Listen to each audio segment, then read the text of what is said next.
Hey, Steven, what did we just watch? We watched Beautiful Boy. And I don't know what he's doing! I don't know how to help him! You can't! I don't feel like I have a disease. This isn't like cancer. This is my choice. I put myself here. I failed. I can't do it alone. Which I thought was a spin-off to The Office, but it was a little different from The Office, other than the cast. And what is Beautiful Boy about, Steven? Beautiful Boy is essentially centers around the relationship between Steve Carell as a father and Timothée Chalamet as a son who suffers with drug addiction, specifically to crystal meth. And yeah, we thought it'd be a fun Sunday afternoon flick. Right off the bat, I kind of want to say fuck you for not liking it because it was so good. Well, I love you, but that's ridiculous.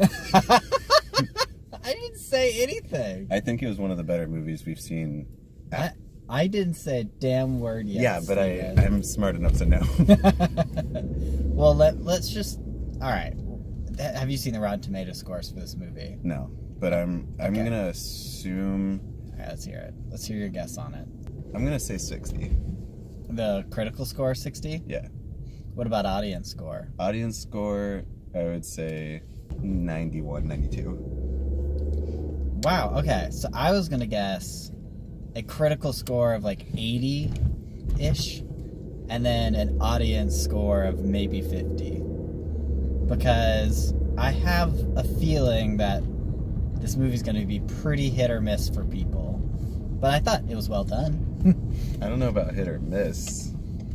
I feel like people just don't like when movies are real or sad or not some uppity, like, fantastic bullshit. I didn't hate it.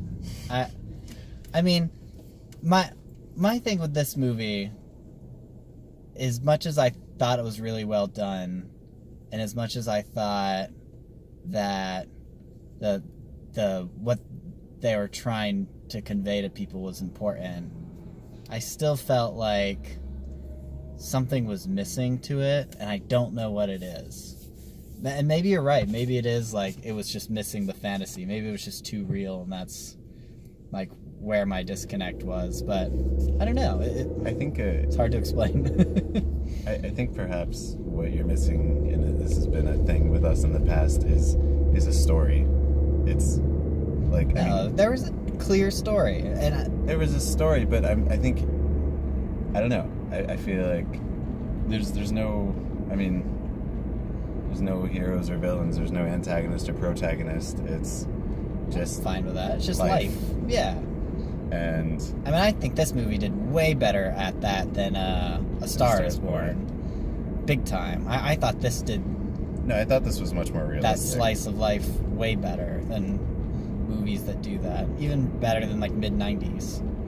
I'm finding the Rotten Tomato score. Alright, look up the I Rotten. turned off my phone because that's what I like to do. Because we're good movie patrons. Okay. Turn off your score or your phone in the movies. 69 Rotten Tomato, 69 like critical, 79 audience. Okay, so it is the opposite of what I thought. I mean, that makes sense. Well, from a critical standpoint, Steve, what did you think some of the flaws in this movie were? The beginning was a little hard for me. It felt kind of disconnected. I felt disconnected from it. I was afraid it was going to be a little like Hallmark-esque. And what I mean by that is,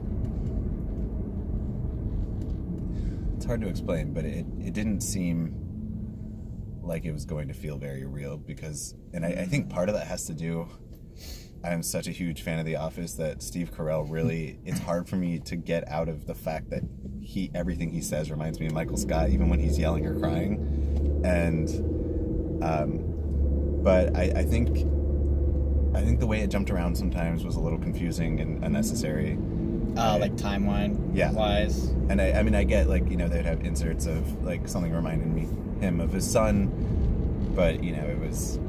Yeah.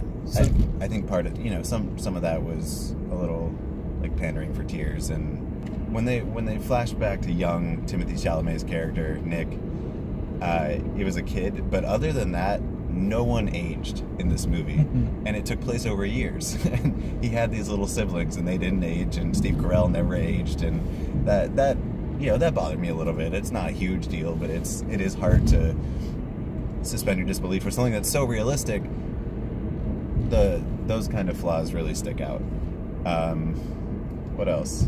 So the way this movie sort of does flashbacks is flashbacks take place in places that Steve Carell's character currently is, and you sort of see both the current and the past kind of happening at the same time.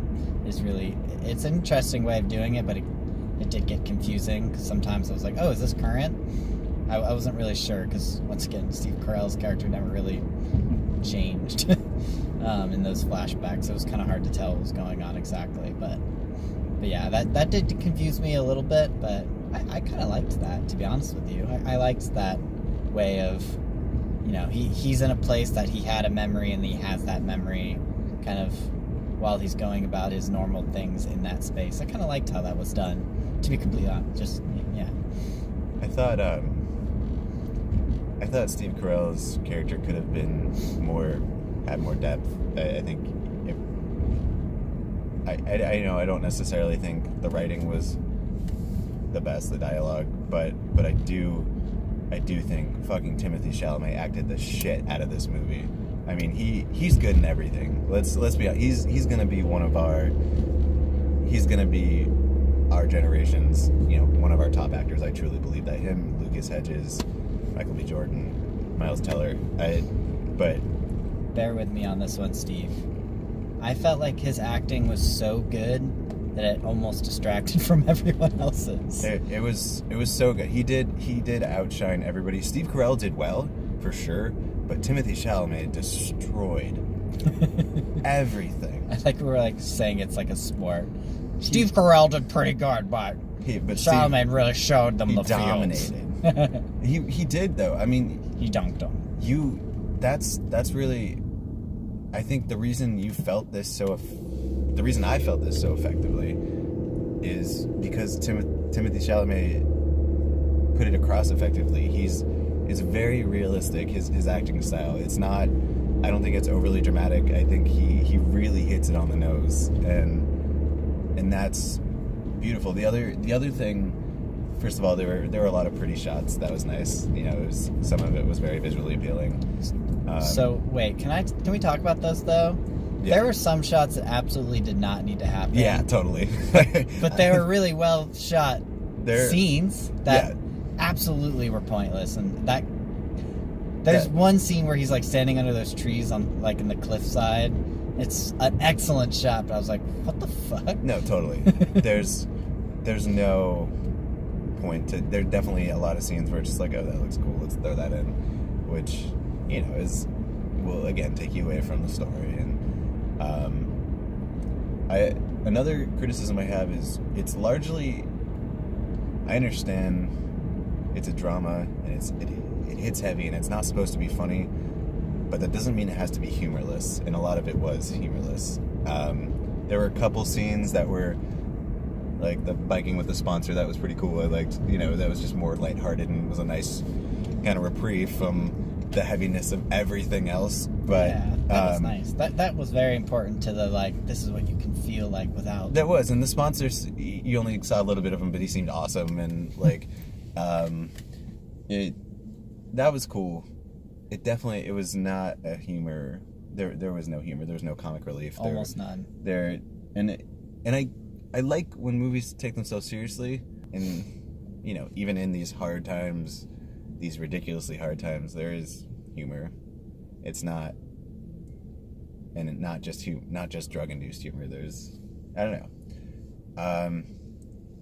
What I think this movie did really well, and why I think it's important, or why I think it was worth making, and I'm sure other movies do this. I'm positive they do, and I'm sure other movies do it with more original techniques or whatever.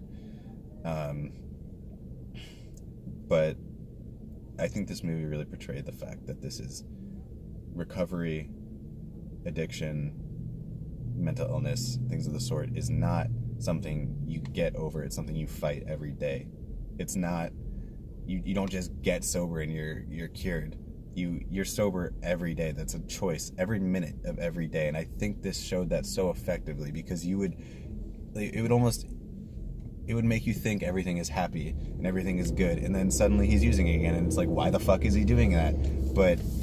And I think that actually might be something people struggle with. I think that might be something people don't like about this movie, is like, I don't get why he's using it again because everything's so good. But I think you have to have some insight into that to understand that you don't just get over shit like this. Like, it's not something that can be cured. And it's not, I really want to drive that home, because things like this, you have to fight every single day. It's not a solid getting over thing. And I think the way this portrayed that was important and effective. And we went to go see this with my mom and her fiance, and you know, I struggle with my own issues, not drug addiction, but even though we were all sad, or 3 of us at least, I don't know about 10, but at the end of it, I think it's important that if you don't necessarily have a struggle that's similar to this, to understand that it's a daily battle and not something that you can just get over, and to understand that, you know, they talked about the fact that, especially once you start using your brain, the chemistry of your brain changes. It's like there was a scene where he was with like a drug specialist, and the drug specialist was saying, this is not a choice. This is not, the drug specialist was talking about the fact that it changes his brain chemistry to the point where he cannot quit on his own. And yeah, I thought it went into a lot of facets of addiction that maybe people would be ignorant to, or I wouldn't think about, yeah. But yeah, it's definitely wasn't mind-blowing. But I love a good performance, and Timothy, yeah, hats off, dude. That was fucking cool. It was really, really cool. I think to some people, even though I found the movie extremely hopeful, because this is a true story, the guy's still alive. That's not a spoiler because it's real. This is real life. And this is based on the book written by David Sheff, correct? By Nick Sheff. Or Nick Sheff. The son. This is written by the son. The book was written by the son. This is based on the novel Tweak by Nick Sheff, who's the main, or who's the kid struggling with addiction. And I haven't read it, and I don't feel like I need to now. But, anyways, I feel like some people might find it hopeless that there is no cure, or that it happens over and over and over again. I mean, Nick is 8 years sober now, but I think after seeing this movie, you have to understand that does not mean that he's not going to relapse again. Hopefully he doesn't. You strongly hope so. In 8 years, it's quite a fucking accomplishment. But yeah, I was a fan of how this was made and what it got across. Wasn't necessarily the most enjoyable experience, but that's not always a bad thing. It's not always a bad thing. I think, and I do agree that this might be very hit or miss. I think, yeah, it's not a movie you want to gather the family and go, you know. Well, we should have known that before we watched the movie. Don't bring your mom. Yeah, yeah. All right. Well, so Beautiful Boy, good movie. Maybe not for everyone. If you don't like the sad times,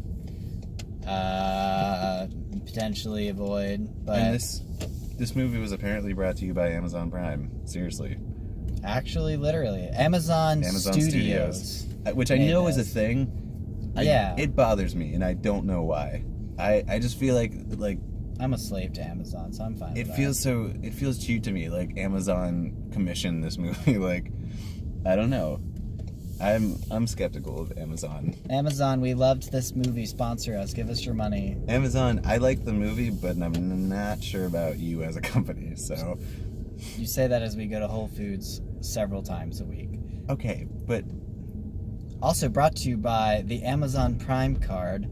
Also brought to you by AMC Stub A-List. Give us your money, K thanks. also Zune is cool still. Oh yeah, we're still sponsored by Zune. Who is? That's not our house, Steve. Oh, I'm in your driveway. Okay. Anyway, All right. bye. Okay, bye. Bye.